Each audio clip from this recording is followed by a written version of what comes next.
நீங்கள் பெலனடைவீர்கள் என்ற புத்தகத்திலிருந்து மனம் திரும்புதலுக்கான நேரம் இதுவே என்ற தலைப்பின் கீழ் இப்பொழுது கேட்போம்.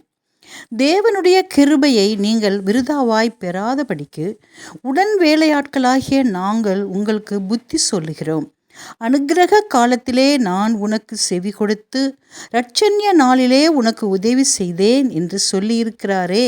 இதோ இப்பொழுதே அனுக்கிரக காலம், இப்பொழுதே இரட்சண்ய நாள். 2 கொரிந்தியர் 6:1-2.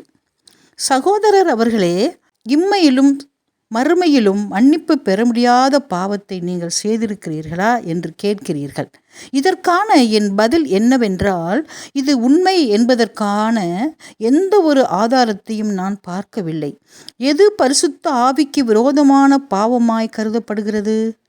பரிசுத்த ஆவியின் கிரியையை சாத்தானுடையது என்று மனப்பூர்வமாய் கூறுவதே அந்த பாவமாகும்.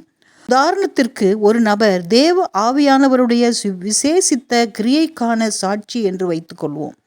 அந்த கிரியை வேத வாக்கியங்களுக்கு இசைவாக இருக்கிறது என்பதற்கான திருப்திகரமான ஆதாரத்தையும் அவர் வைத்திருக்கிறார்.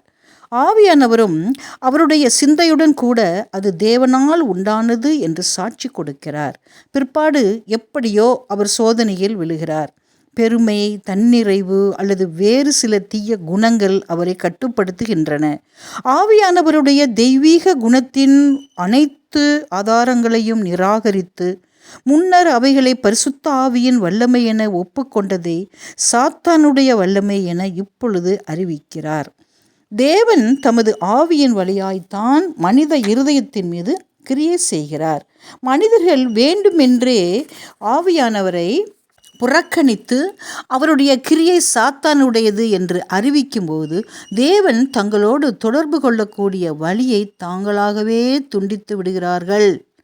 தேவன் அவர்களுக்கு கொடுக்க பிரியப்படும் ஆதாரத்தை மறுதலிப்பதன் மூலம் தங்கள் இருதயங்களில் பிரகாசித்து கொண்டிருந்த வெளிச்சத்தை அணைத்து அதன் விளைவாக இருளில் விடப்படுகிறார்கள். உன் கண் கெட்டதாயிருந்தால் உன் சரீரம் முழுவதும் இருளாயிருக்கும். இப்படி உன்னிலுள்ள வெளிச்சம் இருளாயிருந்தால் அந்த இருள் எவ்வளவு அதிகமாயிருக்கும். மத்தேயு 6:23 என்னும் கிறிஸ்துவின் வார்த்தைகள் அதை சரி என்று உறுதிப்படுத்துகின்றன. இந்த பாவத்தை செய்திருக்கிற நபர்கள் சில காலத்திற்கு தேவனுடைய பிள்ளைகளைப் போல் தோன்றலாம்.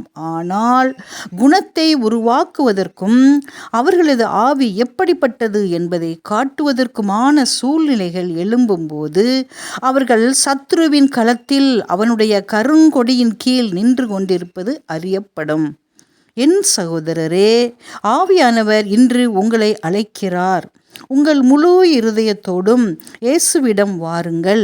உங்கள் பாவங்களுக்காக மனம் வருந்தி அவைகளை தேவனிடம் அறிக்கை செய்து எல்லா அக்கிரமங்களையும் விட்டுவிடுங்கள். அப்பொழுது நீங்கள் அவருடைய வாக்குத்தத்தங்கள் அனைத்தையும் உங்களுக்கே உரியதாக்கி கொள்ளலாம்.